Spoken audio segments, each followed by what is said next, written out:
Christian parenting. Katie, welcome to the podcast. Thank you, Monica. I have been so looking forward to this. I've been like smiling all day, just like, oh my goodness, these topics are so good. I just can't wait. So before we jump in, will you give a quick introduction to just who you are, what you do, and even where you are? Sure. I'm in Michigan and I'm a mom of four. They're currently 10, 13, 16, and 19. So a little bit in most of the phases except toddlerhood. And I'm a teacher by trade. So I started out life teaching third grade. And as soon as I had my first, I knew that I didn't want to split my brain between momming and teaching. That would not go well for me. And so I came home and we married pretty young. And so eventually when I ran the budget numbers after I even stopped teaching part-time, I was like, oh, uh-oh, that's red. That's not good. And so my journey online really started as an effort to like make a few $1,000s a year. Like, because I thought, oh, I could sell Pampered Chef. I could like tutor, babysit in the house. And I had this book idea that I'd been tumbling about in my head called Kitchen Stewardship. And just the idea of like, I was making a lot of mistakes in the kitchen as I was trying to transition away from like the hamburger helper family to more of a Whole Foods family. And I thought, I think other moms want this too, but it's tricky because we feel really pulled. Like I had the image of this frazzle-haired mom, like with all her appendages pulled in opposite directions. And one was budget, time, nutrition, and then caring for the environment. And so for me, like this idea of kitchen stewardship is how are we able to be good stewards of all those gifts? Because those are all gifts from God. Yeah. But we let them stress us out instead of being grateful for them. And so that's where my initial foray online started. I did not know that writing a book was a really bad way to make money. And so luckily I started, somebody told me you should start a blog and see if anyone cares about your ideas. Like God bless this magazine editor who actually answered my email. I don't know why. Wow. I know. It was really random. And it completely changed the trajectory of our family because I started blogging and building an audience and loving it. And then I was like, oh my gosh, I just got like a little bit of money. That first check from Google AdSense for like $3.76. And you're like, gosh, Oh, yeah. I made some money online. And that has just grown from helping moms find their sanity and be good stewards in the kitchen to then shifting about 8 years ago to teaching kids to cook. Yeah. Because I realized so many moms said, Katie, I really want to get healthy, but it's extra hard because I would never learn to cook. Like, I don't even know. I don't even know how to cook. Definitely. And I thought we are going to have that same situation in 20 years when our kids grow up if we're not teaching them to cook. And we're not because we're not comfortable in the kitchen. So I thought moms need help. We've got to make sure the younger generation has the skills to feed themselves and nourish themselves. And so that's where Kids Cook Real Food started. That is so cool. You have an important message, and I'm so passionate about your message. I was just telling you before we recorded, I don't know why I haven't talked more about this on the podcast. I'm like, everyone hold on, because this is just the beginning. I really love that we get to talk about this. Let's just start with kids meals. We're going to get into kids cooking a little bit as well, but tell us what is wrong with kids meals, how kids eat. Boy, Where do we start? Where do you even start? I mean, honestly, the first thing that's wrong with kids' meals is that they exist. Like 100 years ago, children ate what adults ate. That we're all human beings. Right. So I think, a kid's meal, a child's meal could be smaller portion size than adults. Absolutely. Sure. Maybe a little less spicy. Right. Absolutely. Like there are some differences. Cut it up smaller, maybe pieces. Exactly. The fact that we're eating radically different food and that there's whole foods, that entire like groups of foods that are called kid food.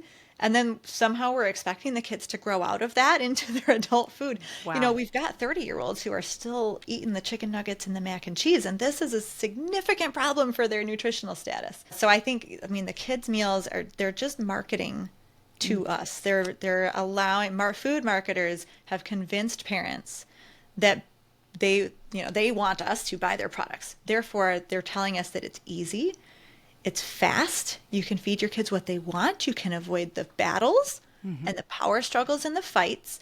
And unfortunately, I do think all of this really readily available kid-friendly convenience food has just made it easier for picky eaters to become pickier.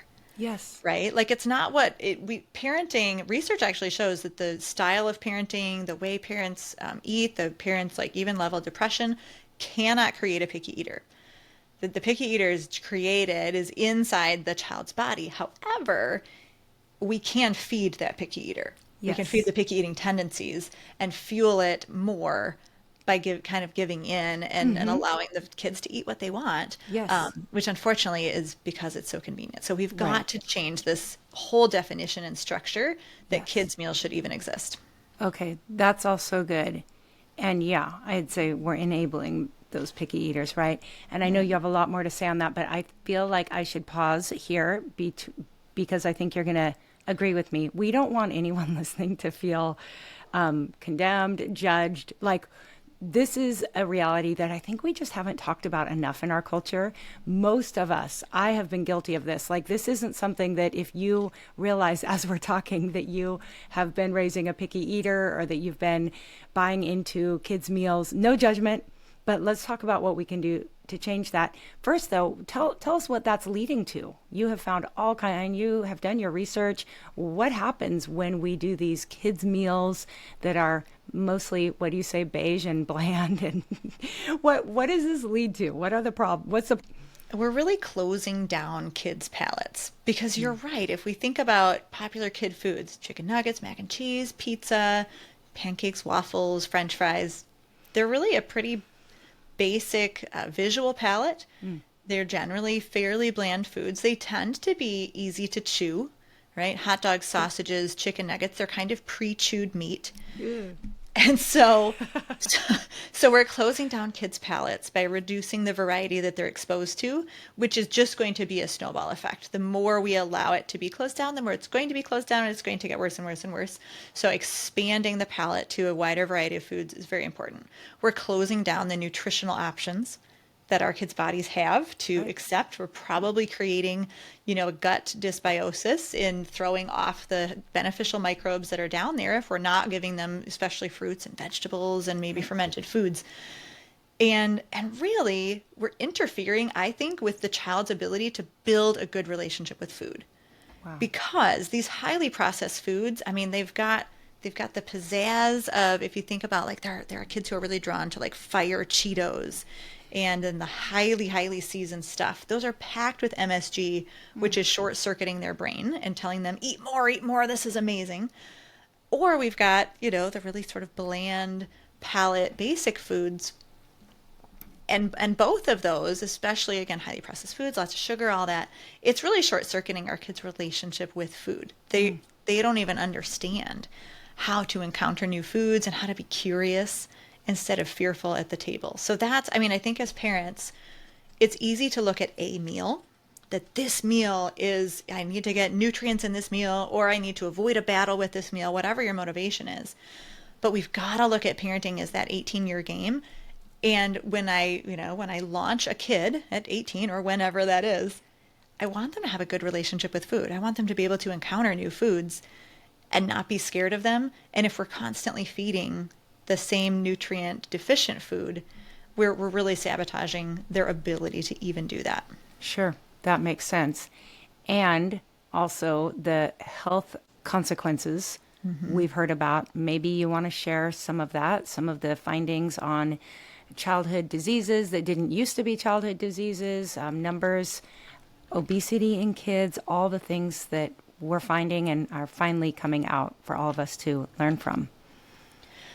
Yeah, we know that 1/3 of our teens are clinically depressed or anxious. And I know that may not feel like it has to do with food, but there are calming foods and then there are anxiety inducing Sure. foods. And a lot of times, especially if we're eating like a low fat, high carb diet, that can generate a lot of anxiety in kids. So that's a really big deal. Absolutely. I want to say, I think it's 10% now of preschoolers are obese. Oh no. Yeah, I know the number is getting really, really big, and I think it's over 50% as well as of our teens. And we know that not all people who are overweight or obese are going to have health problems, but we also know that most people with chronic health problems are overweight or obese. Yes. So it's just one of those. It's one of those metrics where you go, Yes. it's not a good thing to just say that's okay. Sure. We are seeing a lot of chronic diseases that, like you said, used to be only for adults, down in children. They're having fatty liver disease, which used to be Wow. only like alcoholics. Wow. But teens and young adults are experiencing fatty liver disease. We're seeing, type 1 diabetes used to be called juvenile diabetes. And type 2 diabetes was always and only later onset for adults. We're Yes. seeing quite a bit of type 2 diabetes Hmm. now down with our kids, probably because we're not regulating blood sugar very well as a culture. The amount of sugar, I mean, the American Academy of Pediatrics says children should have no more than 24 grams of sugar in a day. Hmm. Now, 4 grams Wow. of, yeah, that's low. 4 grams of sugar is a teaspoon. And if you look at just your average, pretty small size granola bar, you're going to see usually 9 to 12. So that could be one granola bar, which Half you're the not even sugar. thinking of as like a dessert, so to speak, Right. is possibly half of, the allocated sugar. Amazing. Most kids are eating way, way, way, way more than that. Oh, yes. And it's displacing the calorie like expense that they need for nutrient dense foods. Sure. So we can argue, and people will. It's, oh, sugar's not that bad, blah, blah, blah. You know what? When they're eating so much sugar that they're not hungry for broccoli and apples and hummus, Yep. then it's a problem.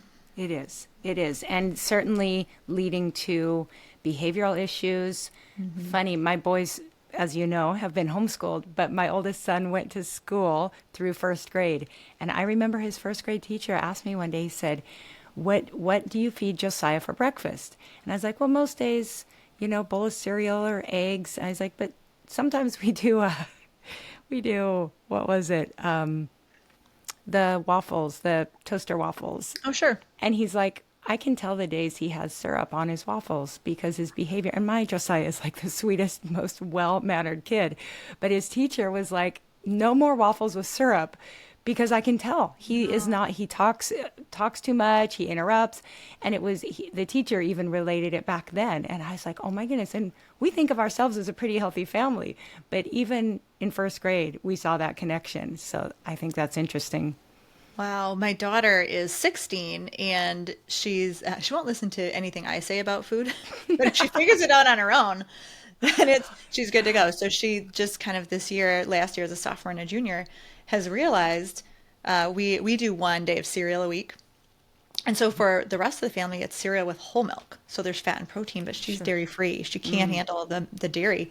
And so almond milk has like no fat and no protein. So she was noticing on cereal days that by 10 a.m., she was getting hangry, she was getting unfocused, and she did not like the way she felt. And so she's made a rule for herself as Wow. a teenager, protein at breakfast.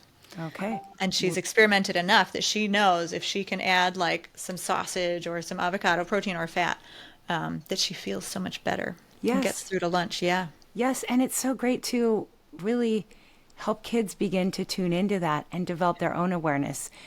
And so before we get to that, because I do want to talk about kids as they grow up, but for those with young kids still in the house, still in this process of raising them, what do we need to do to raise the bar? Oh man, I mean, the earlier you can get kids involved in the kitchen, the better. Teaching your kids to cook is such a blessing for them because, again, they need these skills as adults. They're going to eat 3 to 5 times a day, every day, the rest of their lives.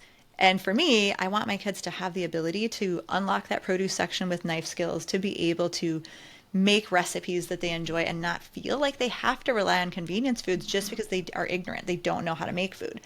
So that's really important to me. But also, if we think about, we were just talking about picky eaters, and you're right, like, no blame, no shame, parents. Like, the world has made it really, really, really hard to feed Right? our kids well. So don't worry about what's in the rearview mirror. Just make a tiny change today, one Right. small change. Right. But when we think about our picky eaters, they need that variety. They need exposure to foods. And a lot of times, whether this was intentional or not, usually it's unintentional, there's some stress at the table with picky Sure. eaters, right? The more Oh, kids yes. say no to foods, the more parents are like, yeah, but, and we, Uh, we start to power struggle at the table. And so the table can feel like a stressful place it can. for kids. And even if we do our best to make it unstressful, there's still a little bit of that bodily, that physical sense of like, or food goes on their plate and their brains say, somebody's going to make you eat that. Right. even if you've never said that, they just feel like they're going to be made to eat it. Being in the kitchen is this beautiful, safe place where no one feels like they have to eat. They know the goal is just to make the food. And so they're more able to get rid of some of that sense of fear or stress and encounter the food, make friends with their vegetables. Plus, physiologically, scientifically, they're getting kind of the sight, smells, sounds, touch, texture of food. And that can actually begin to help their palate be more ready to accept that food. Interesting. Yeah. Wow. Okay, so actually getting them in the kitchen cooking is going to make them more likely to be open to trying more things. Yep, for sure.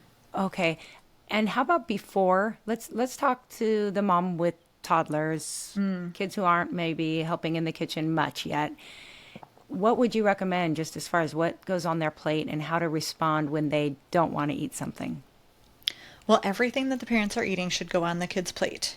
Okay. So when I talk to parents of picky eaters, one of the rules that I recommend is called a taster bite or an experience bite. And it means that we don't want to give a whole serving because people don't like food waste. And the whole serving can be like visually overwhelming to kids. Sure. And they're thinking, I got to eat all of this. So one bite. Best case scenario is they serve it themselves. Obviously, they need to be old enough to at least be able, lift them Yeah. up and reach in, whatever. But it's an experience bite. And so the love that. phrase is, you don't have to eat this. And kids need to hear that over and over. I need you to have this on your plate because I want you to make friends with your food, but you don't have to eat this. And one of my favorite stories, this is from years and years ago, another phrase that I teach parents to give to their kids is the phrase, it's not my favorite. Because, I mean, what pushes your buttons more as a mom who's just made, spent 60 to 90 minutes making a dinner and the kid says, ew, gross, I don't like this, I don't want to eat it, right? We're like, Right.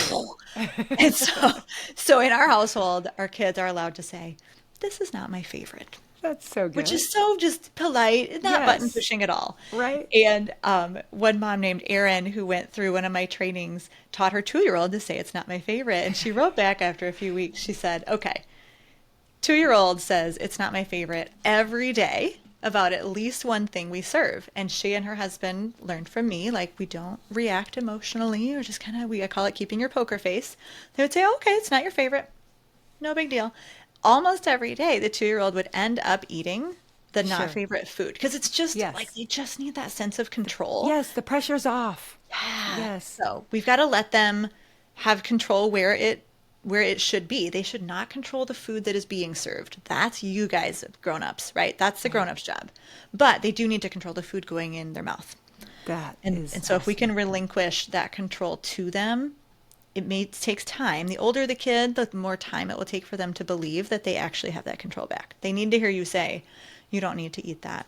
This is okay. It just needs to go on your plate over and over to kind of unlearn some of the things we do in our culture. Like if you eat 3 bites of broccoli, you get your dessert, or I need you to clear your plate. We don't waste food. We do a lot of things that are well-intentioned, but they don't work very well to help kids build a good relationship with food. And it's okay. You just throw those phrases out. You replace them. Kids are easily trainable, Yes, retrainable. they And are. they'll get used to the new system. They definitely are. So you're saying if they have that little taster bite on their plate and they choose not to eat it, just clear the plate. Don't stress about it. Don't make it into a big deal. Absolutely. Better yet, have them clear their own plate. First Okay. for life skills and responsibility, but second, it's one more exposure. If they have to push that little bite off into the trash. Okay. Wow, this is so great. Well, I have loved seeing my older boys grow up into their little adulting years and they're cooking more. And just, it has been so rewarding for me to see them make really good nutritional choices and even to connect with when they're not feeling great, with, some of the bad choices they might have made in their eating. But I have loved that part of life. Just seeing them grow up and do the things that, like, you wonder when they're growing up if they're going to take that with them or not. Are there any suggestions you have for those with teenagers who maybe they're starting to see the countdown to the launch and maybe they don't have great, habits right now? What can we do part way through to course correct our teenagers? With teens, you can do so much more talking. Right, with little kids, like, we're not going to do logic. We're just going to make these habits in our household. But I do think with teens, they're able to begin to understand how food makes them feel, right? So what do they love? Do they love soccer or theater or surfing with your boys? And I love the phrase food is fuel. Yeah. And so when we can talk to our teens, they're learning the sciences. So what kind of food is going to be sufficient fuel for what you love to do? What kind of foods are going to fuel that brain to memorize the monologue, to stand on stage for theater? What kind of foods are going to give you enough energy to surf for 3 hours without feeling like you need a soggy granola bar in your bathing suit? That's not Yeah. going to work. And so we can teach them about fat and protein and fiber and how those are the long burning calories, and there's nothing wrong with carbs. But if you eat carbs by themselves, it's the quick burning stuff. Right. And you're gonna run out of fuel and have blood sugar crashes. So I think like going the scientific route is a great idea. I actually recently told a mom who was asking a similar question, like, man, my picky eater is like 17. And I said, all right, now that's really close to launch. I said, let's future cast with the 17-year-old. What is life going to be like when you're off in college a year or two from now and you're invited over to a friend's house for dinner? You're a poor college student. You don't want to buy dinner. And you go to this house and you're like, I don't eat any of this food. Right. Like it's a little embarrassing. So we want to talk to our kids like, don't you want to be a grown-up someday? That's right. Like grown-ups are able to eat food that maybe they don't love. Maybe we eat food that we don't love Sure. because it's what's available and it's what will nourish us, or it's what will fit in our budget. So with teens, you can have such different, more nuanced conversations. Yes. Than you can with little kids. And so I like the science fuel for the day. I kind of like the future casting. When you find a girl you really like and you go over to her parents' house, that's what you want to be prepared for. It's a good one. Yeah. Yes. No, that's super helpful. Can I throw a couple scenarios at you that people sent in? Once again, if you're following me on Instagram, I love to gather some questions from real people with real situations. So can I toss a couple out there at you? I love it. This is the best. Okay. So we have a mom with a 5-year-old daughter, super picky. She says basically what you just talked about, but let's get practical here. She says she will only eat a handful of foods, and anything else that goes on her plate, she'll literally just starve. And the mom doesn't want her daughter to not eat.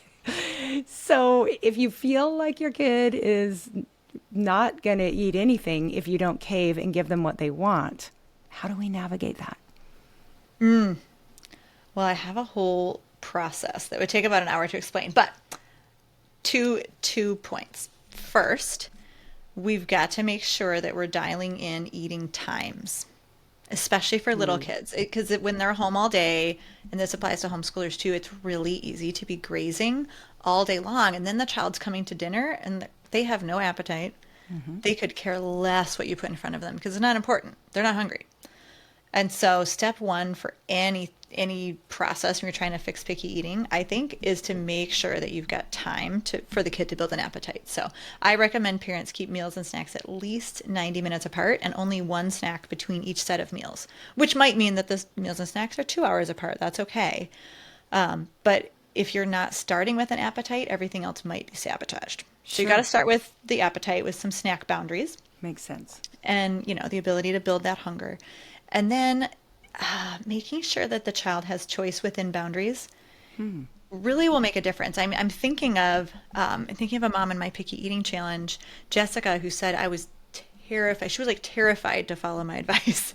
She said, if I don't tell him to eat 3 cucumbers, he won't do it. And I said, but what if you try? What if you try? What if you try the poker face? What if you try? Because what I tell parents is, you're in charge of what you serve.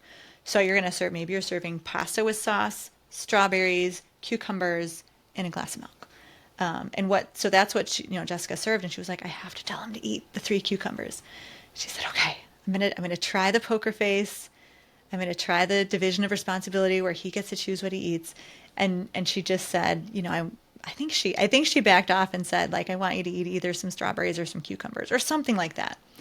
She gave him more choice. She pulled herself back. She was like shivering, like terrified. And she said, not the first meal, but by the second meal she did that, he literally ate 3 cucumbers. Like he ate exactly the amount she would have forced him to eat. And And I know that if that continues, once he really believes you don't have to eat that, this is a taster bite, keeping the poker face, that he would begin to even eat more Sure. than what Yeah. she forced Maybe him to more eat. than 3, So, right? so Okay. I know it's terrifying. And Yeah. we always want to make sure, for this mom of the 4-year-old, do make sure there's always something on the table that child does like, Okay. right? Because you're right. We mean, if they won't eat anything. But Yeah. once we pull back on that pressure, good things happen. Give Yes. every change at least 3 days. Give every change at least 3 days. Be Good consistent. tip. Okay, that's really good. And closely related to that one is the mom who said her child will say, I'm full after eating a couple bites, but then bedtime comes. I'm starving. What do you do about the bedtime hunger when you know they didn't eat something substantial at dinner? I mean, I have no problem with that dinner coming back. I know that feels a little Oh, old school. no, I like old school. So, but I mean, if you're full at dinner and then you're starving, what kids? The kids are so smart. They Monica, you know this. They You're, are. you're crazy. They're so darn smart. They're going to figure out the angle that's going to get them what they want. Snacks are generally more fun than dinner. So what kid isn't going to try to figure out an angle to be like, oh, how can I get more snacks and less dinner, right? Yes. Yes. So for a lot of families, keeping the meals and snacks 90 minutes to 2 hours apart means that bedtime snack does have to drop off the schedule. And that can, kids, again, when they expect that food, they know that dinner's optional. That is the last thing we want. We never want dinner to feel optional. So sometimes shifting the system so that they don't expect that is step one. And then, yeah, for this mom, I would just say, okay, well, let's put your plate in the fridge. And at any time throughout tonight, if you're still hungry, your options are all right here on your plate. Sure. Okay, that's good. Yeah. Yeah. And we deal a lot with kids who say, I'm full, and then they want a dessert. That's Too. yes. Like, yes. same problem. So for me, I'm a big fan of toolbox phrases where we don't have to think at the end of the day when our Okay. brains are tired. So you just say it with no emotion whatsoever. You just say, oh, full means full. Oh, bummer. Full means full. Full means Okay. full. Hey Yeah, I guys, wouldn't I'm want trying to to take hurt your notes tummy. here. Full means full. Yeah, I think my youngest son has tried to tell me he has 2 compartments in his stomach, so he can be dinner full but still have room for dessert. So yeah, Do they try. have like a shared handbook? Because how many kids have said that same thing? They're like, yes, they go to their message board to pull out another one. I love that. Unbelievable. So fun. Okay, and then you kind of touched on this, especially the carbohydrate issue, but one of the questions was the teenager who is, quote, addicted to carbs. They just want to eat carbs all day long and they don't want their meals. Quick thoughts on that? It's tough. I'm kind of happy to hear the word addicted because that's an acknowledgement of a reality. Okay. That because we know, especially like the high sugar, the white flour with no fiber to slow that down, it really is turning on the dopamine circuits in their brain, right? We call it comfort food for a reason. Yes. Yes. It's comforting because it gets that serotonin and that dopamine flowing. And so there is that loop of addiction where it makes you feel good. It makes you feel better. We have emotional eaters for a reason because that food can make you feel better. So, I mean, how do you break the addiction? First, I would try to pair those carbs with some fat, fiber, and protein to see if you can begin to pull back on like the high blood sugar spike. Some kids need a straight detox, go on vacation and, go camping or hiking or somewhere where you can be fully in charge of your food and just have 0 sugar and see what happens and just sort of break that cycle cold turkey. Yep. That makes sense. But again, and So thinking do you about how they feel. Yeah. Do you recommend a pantry clean out? Like because I'm thinking teenagers are probably helping themselves to the chips and the junk food. Do you recommend just getting rid of stuff? I recommend not buying things you don't want your kids to eat. So I'm a baby steps. Yeah. I mean, I'm a baby steps person. So whenever someone says like a pantry clean out or, a total overhaul of the way we eat, I'm like, it's probably not going to stick. Right. And so I'm a big fan of like, if you're a mom and you're deciding that item and that item and that item in my pantry, I really don't want my kids to eat. Why am I buying it? Then just let it ride. That's the last bag. Internally, you make that commitment. And when Sure. you see it and you want to grocery shop for it, you go, no, Right. we've already had our last bag or box or whatever of that. There's so much good food There in the is. world. There's so much delicious food in Yes. the world. And I know Michael Pollan, the author of Food Rules, he says, if you make your own junk food, you can eat all you want. So you want potato chips? Wash them, peel them, slice a potato, right? B boil it in some healthy oils, and then eat as much as you want. And it's so much work. Right. Right? It's such a Yes. long process that you would not Sure. eat as But much as you you'll would if you'll you cracked a appreciate bag. what you do have, right? Yeah, And you'll probably exactly. develop a taste for that good real food Yeah. and see the difference between that and maybe what you used to have. It might take some time, but Yeah. I think that's super helpful. Okay, another question that came in, and I know from talking to a lot of parents over time, this is not so unusual. A parent who has a couple kids with sensory processing disorder and said that the toughest thing is food texture, sometimes temperature. Do you have any tips for a mom dealing with sensory issues? It is much more common now, and I mentioned that in my TEDx. So yes, absolutely. The great thing about food is that we can prepare it in so many different ways. So true. So, depending on the texture preferences for the kid, if you think about a potato, we can do mashed potatoes for kids who don't like crunchy things, although usually the texture versions are like against the like mushy, slimy stuff. Right. Yes. So, how do we make a potato crispy? Well, potato chips, obviously, maybe not the Right. best, but you can thin slice and like fry up those potatoes so that they're really crispy.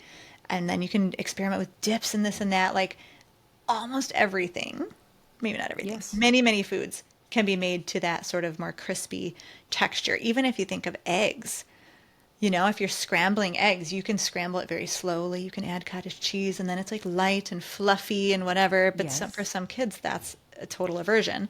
You can also fry eggs or scramble eggs at like a pretty high temp. Maybe add Yes. a little cheese so that you get like that crispy cheese bottom. I'm getting And hungry. now it's like it has like substance. You could like pick it up like a Yes. sandwich almost and Yes. take a bite. Completely different. So that's just thinking about it's not necessarily, hopefully you don't have to short order cook, right? We want to make sure that the whole family is eating the same food. I think that's really important to show family unity. But can you make little shifts so that everybody has some textures that they're okay with? The other thing to remember that most people don't know about sensory sensitivities is that all the senses work together, right? So this mom's looking and going, it's a texture thing. It's a temperature thing.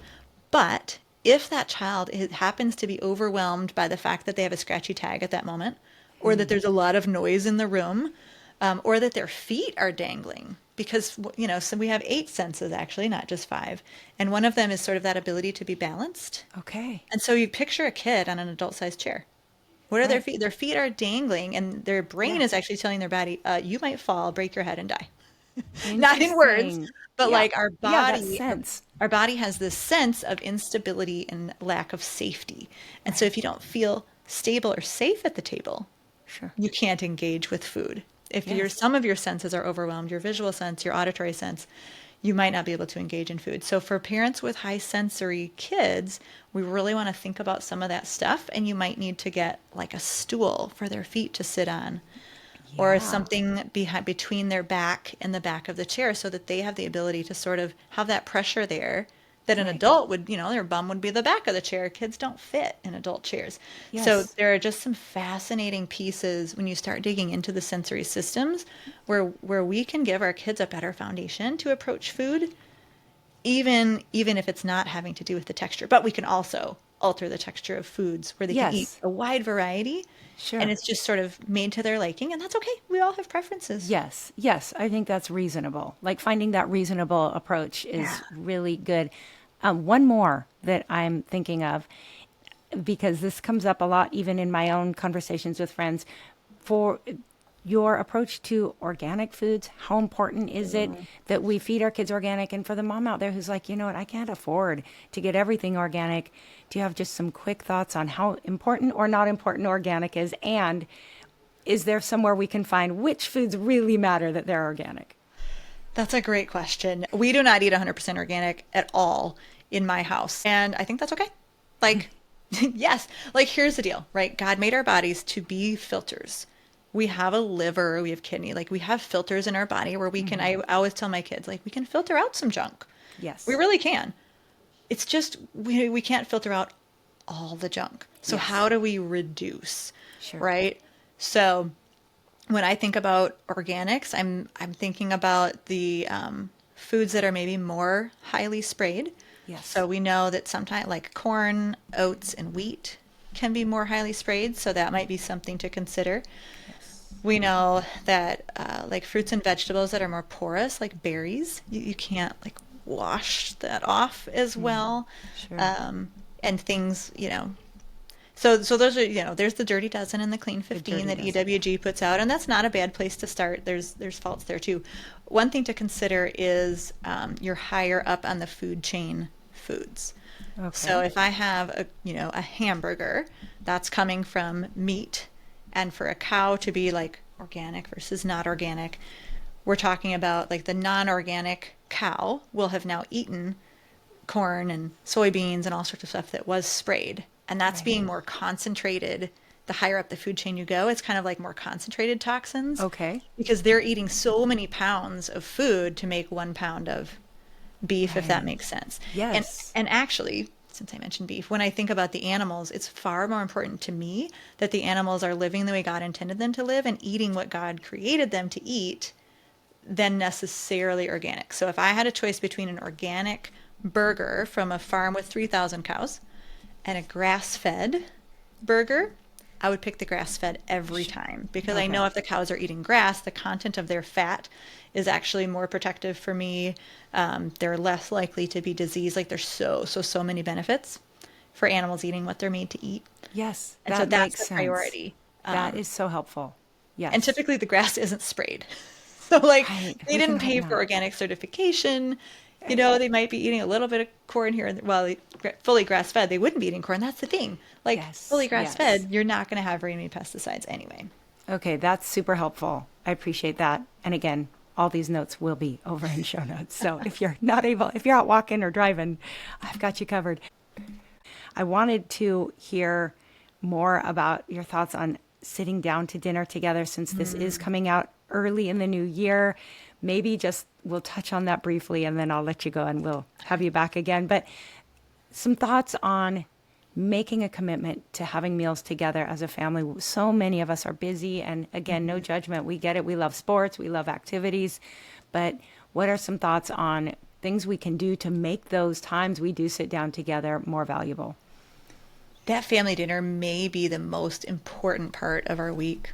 It really may, Monica. We know research says that eating dinner as a family has a stronger impact on academic success than time spent on homework, time spent on schoolwork. Okay. We know that research shows that strong family bonds, including family dinners, are the probably the best impact on reducing risky behaviors for teenagers like alcohol abuse, depression, suicidal tendencies. It's a big deal. And it's also where kids learn to eat.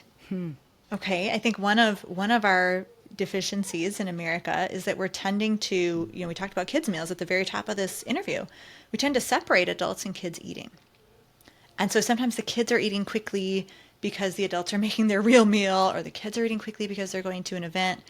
And when we sacrifice that time of being able to model what good eating tastes like and Right. or looks like, and model what, approaching food with an attitude of curiosity looks like, we miss out on major teaching moments in the food sphere. Also, of course, family dinners that's where we build our family culture.